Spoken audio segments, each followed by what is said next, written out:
Hi friends, welcome to my channel Srinivas Gullepalli. पिछले दो problem set 7.1 और 7.2 में हमने देखा है वेरिएशन के प्रॉब्लम्स। 7.1 में हमने देखा था डायरेक्ट वेरिएशन और 7.2 में हमने देखा था इनवर्स वेरिएशन। अब ये जो प्रॉब्लम सेट 7.3 है ये मिक्स्ड एग्जांपल्स है। इसमें डायरेक्ट वेरिएशन भी हो सकता है और इनडायरेक्ट वेरिएशन भी हो सकता है। तो सबसे पहले ये इंपॉर्टेंट है कि हम कैसे आइडेंटिफाई करेंगे कि whether the given example is of direct variation और इनवर्स वेरिएशन। अगर एक बार आपने ये गेस कर लिया है कि ये डायरेक्ट वेरिएशन का एग्जांपल है या इनवर्स वेरिएशन का एग्जांपल है, अकॉर्डिंग टू दैट हम इसे सॉल्व कर सकते हैं। तो सबसे इम्पोर्टेंट ये है कि हमें अंडरस्टैंड करना है कि ये प्रॉब्लम जो दिया है ये किस वेरिएशन के ऊपर बेस्ड है। अगर आप पहली बार मेरे चैनल में आए हैं तो मेरे चैनल को सब्सक्राइब कीजिए, साथ में बेल आइकन को प्रेस कीजिए ताकि कोई वीडियो मैं अगर बनाता हूं तो आप मिस नहीं करेंगे। और मैं जो वीडियोस बनाता हूं स्टैंडर्ड 5 से लेकर स्टैंडर्ड 10 महाराष्ट्र बोर्ड के जितने भी मैथ्स के प्रॉब्लम सेट है सारे प्रॉब्लम सेट के ऊपर मैं वीडियोस बनाता हूँ। तो चलिए हम स्टार्ट करते हैं प्रॉब्लम सेट 7.3। अब क्वेश्चन नंबर 1 में यहाँ पे 4 एग्जांपल्स दिया है और हमें 4 एग्जांपल में से आइडेंटिफाई करना है कि कौन सा एग्जांपल इनवर्स वेरिएशन की है। अगर हम आइडेंटिफाई करेंगे इनवर्स वेरिएशन और डायरेक्ट वेरिएशन, तो सबसे पहले हमें यह समझना जरूरी है कि एग्जैक्टली क्वेश्चन में क्या पूछा है या क्या इंफॉर्मेशन दिया है। Number of workers on a job and time taken to complete the job. Job मतलब यहाँ पे एक काम है, काम कुछ भी हो सकता है। अगर हम मान लेते हैं कंस्ट्रक्शन ऑफ ए वॉल या पेंटिंग ऑफ ए वॉल, अगर एक वॉल बनाना है, अब नंबर ऑफ वर्कर्स हमने कितने यूज किए हैं। अगर एक वर्कर को हमने यूज किया है तो एक वॉल बनाने के लिए कितना टाइम लगेगा, कितना दिन लगेंगे। अगर एक वर्कर के जगह पे हमने अगर 2 वर्कर यूज किया है तो काम थोड़ा सा इजीली हो जाएगा और जल्दी हो जाएगा। अगर 2 से ज़्यादा 3 वर्कर्स हमने यूज किया है और जो दिन लगते हैं वॉल बनाने के लिए वो कम हो जाएंगे या टाइम लगता है वो कम हो जाएगा। यानी कि यहाँ पे हम नंबर ऑफ वर्कर्स को बढ़ा रहे तो time taken to complete the job यहाँ पे क्या हो रहे, कम हो रहे। एक क्वांटिटी अगर बढ़ रहे तो दूसरा क्वांटिटी कम हो रहे। So this is an example of inverse variation. Same way. Now question number 2. Number of pipes of same size to fill a tank and the time taken by them to fill the tank. अब यहाँ पे दो quantities है, एक number of pipes और time taken to fill the tank. अब tank जो है वो एक ही टैंक है, एक ही क्वांटिटी है, उसका वॉल्यूम जो है वो सेम है, यहाँ पे वॉल्यूम चेंज नहीं हो रहा है। अगर हम एक पाइप यूज करेंगे तो ज़्यादा टाइम लगेगा।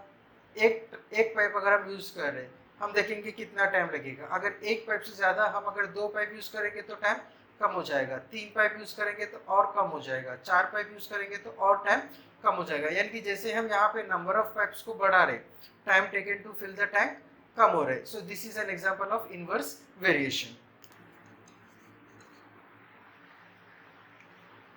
Question number 3।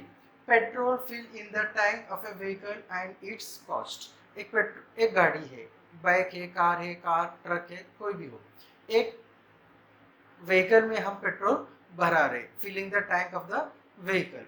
अब cost of the petrol, suppose अगर मान लेते हैं एग्जांपल के तौर पे मैं आपसे कह रहा हूँ कि 1 litre petrol is of 100 rupees, तो जब हम 1 लीटर भरेंगे तो हम 100 रुपीज देंगे। अगर 2 लीटर भरेंगे तो 200 रुपीज देंगे, 3 लीटर्स भरेंगे तो 300 रुपीज, 4 लीटर भरेंगे तो 400, 5 लीटर्स 500। अगर मैं हाफ लीटर फिल करता हूँ तो मुझे 50 रुपीज। यानी कि यहाँ पे जैसे मैं नंबर ऑफ लीटर्स इंक्रीज हो रहे, कॉस्ट भी इंक्रीज हो रही। अगर नंबर ऑफ लीटर्स डिक्रीज हो जाएगा कॉस्ट भी डिक्रीज हो जाएगा। So this is an example of direct variation. Question में पूछा है कि find identify the inverse variation, लेकिन हम अगर डायरेक्ट वेरिएशन का भी एग्जांपल है तो हम यहाँ पे लिख लेंगे। अब number 4, area of a circle and its radius. अब एरिया ऑफ सर्कल का फॉर्मूला है पाई आर स्क्वायर। यहाँ पे पाई जो है ये कांस्टेंट है, यानी कि ये फिक्स है, ये चेंज नहीं होने वाला है, 22/7 या 3.14 जो हम लेते हैं। अब रेडियस और एरिया ये जो क्वांटिटी से है, अगर रेडियस यहाँ पे बढ़ेगा तो रेडियस को हम सेम नंबर से मल्टीप्लाई कर रहे हैं, रेडियस का स्क्वायर फाइंड आउट करेंगे और सेम नंबर से मल्टीप्लाई करेंगे तो एरिया सर्टेन एरिया आ जाएगा। अब रेडियस को हमने इंक्रीज किया है तो जो इंक्रीज है उसको भी स्क्वायर फाइंड आउट करेंगे तो स्क्वायर भी इंक्रीज हो जाएगा और इसे 22/7 से जब मल्टीप्लाई करते जो भी आएगा वो इंक्रीज ही आएगा। सो एरिया भी बढ़ रहा है, यानी कि जहाँ पे रेडियस बढ़ रहे तो एरिया भी बढ़ेगा, रेडियस कम हो जाएगा तो एरिया भी कम हो जाएगा। So this is an example of direct variation.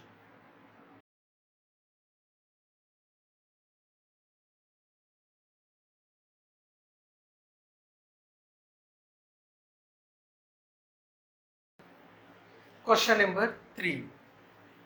Certain number of workers are required to complete a wall. So यहाँ पे जब हम 15 वर्कर्स को लिया है तो वॉल कंप्लीट करने के लिए 48 आवर्स टाइम रिक्वायर्ड था. अब सेम वॉल को कंप्लीट करने के लिए जब टाइम 30 आवर्स लगता है तो how many number workers we require. यानी कि यहाँ पे हमें पहले आइडेंटिफाई करना है कि ये कौन सा वेरिएशन है, डायरेक्ट वेरिएशन है या इनवर्स वेरिएशन है. तो जब भी ऐसे वॉल वर्क के रिलेटेड क्वेश्चंस आते हैं, नंबर ऑफ मेन और वुमेन और वर्क, तो मोस्टली वो जो एग्जांपल्स होते हैं वो इनवर्स वेरिएशन के होते हैं, क्योंकि यहाँ पे वर्क जो है वो सेम वर्क करना है. अब नंबर ऑफ वर्कर्स 15 है तो टाइम 48 आवर्स हुआ है. अब टाइम जो है 48 आवर्स से कम हो गया है, 30 आवर्स हो गया है, तो ऑब्वियसली ये नंबर ऑफ वर्कर्स इंक्रीज होना चाहिए. So this is an example of inverse variation. Let the number of workers be n and the time taken to build the wall be t. n और जब inverse variation रहता है हम second quantity को 1/t लिखते हैं. So n is proportional to 1/t. n is equal to k into 1/t where k is constant. So n into t is equal to k. अब n and t ये दोनों यहाँ पे दिया है. Using these values we will find the value of k. So 15 into 48 is equal to k. Directly 15 के साथ multiply करके आंसर अगर लिखेंगे तो भी चलेगा, या हम 1 और 5 से मल्टीप्लाई करेंगे. 8 15 5 8 जा 40 5 4 जा 20 20 plus 4 24. So 0 12 5 plus 2 7. So k is equal to 720. अब ये जो k is equal to 720 ये हम इक्वेशन में पुट अप करेंगे. So n into t is equal to 720. This is equation of variation. अब n का वैल्यू हमें नहीं मालूम बट t का वैल्यू दिया है 30. So n into 30 is equal to 720. Therefore n is equal to 720 upon 30. अब न्यूमरेटर में भी एक जीरो है, डिनोमिनेटर में भी एक जीरो है. ये जीरो जीरो हम कट करेंगे. 72 को आप 3 से डिवाइड करना है. 3 1 जा 3 3 2 जा 6 3 4 जा 12. Therefore n is equal to 24. This is the answer.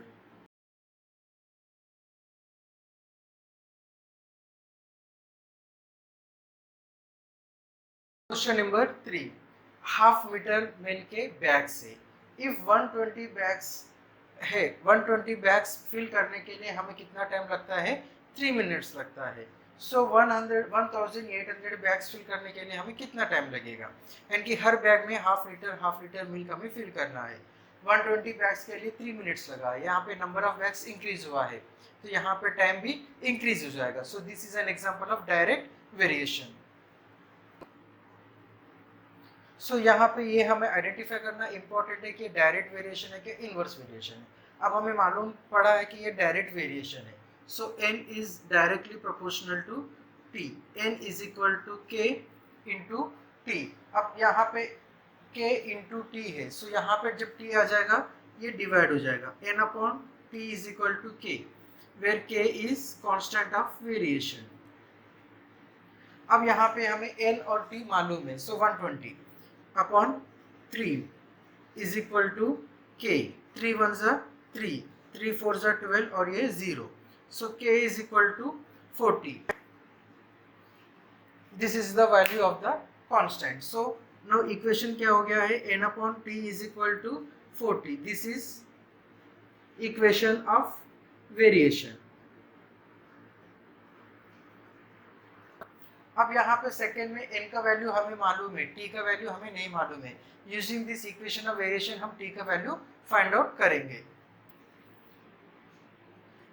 So 1800 upon t is equal to 40. यहाँ पे जो 40 न्यूमरेटर में है यहाँ पे आएगा तो डिनोमिनेटर में हो जाएगा और t यहाँ पे न्यूमरेटर में हो जाएगा. So 1800 is equal to 40 into t. Therefore t is equal to 1800 upon 40. 0 0 पहले हम कट करेंगे. अब 180 को 4 से डिवाइड करेंगे. 4 1 जा 4 4 4 जा 16 20. 4 5 are 20. Therefore, t is equal to 45 minutes. This is the answer. So time taken to fill 1800 boxes is 45 minutes. This is the answer. Now question number 4.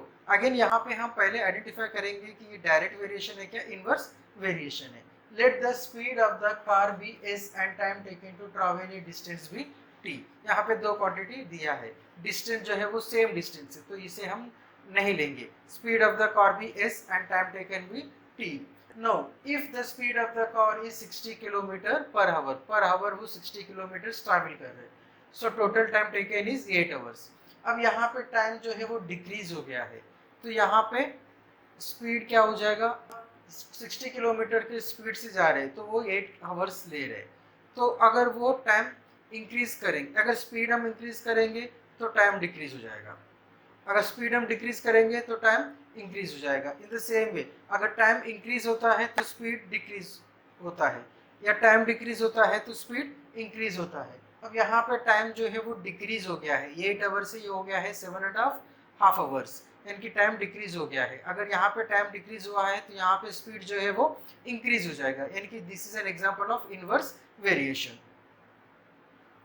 So s proportional to 1/t inverse variation है, इसके लिए हम लिखेंगे 1/t. Therefore s is equal to k into 1/t.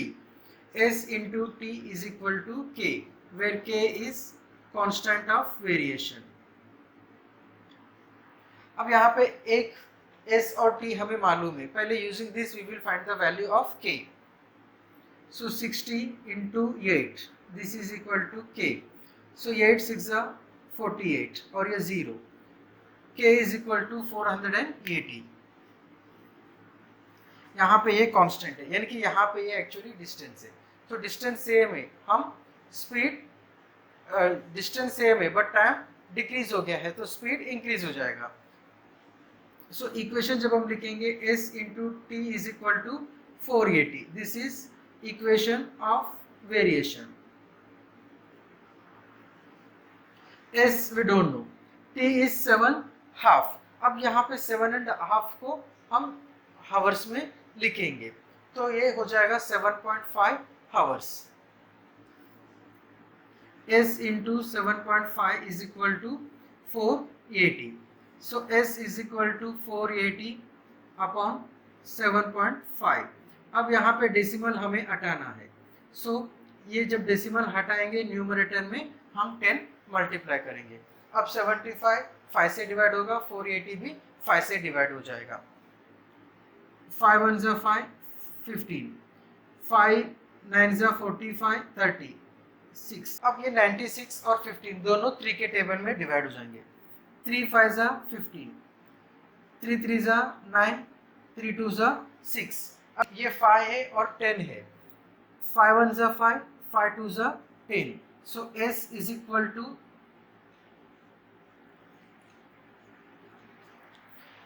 s is equal to 32 into 2. 32 into 2 करेंगे 64. तो यहाँ पे speed of the car हो जाएगा 64 kilometre per our. So this is the answer for question number 4. उम्मीद करता हूँ कि ये वीडियो आपको पसंद आ गया है. अगर पसंद आ गया तो लाइक कीजिए, कमेंट कीजिए और मेरे चैनल को शेयर कीजिए और मुझे मोटिवेट कीजिए ताकि ऐसा ही मैं वीडियोस आप लोगों के लिए बनाऊँ. Thank you for watching the video.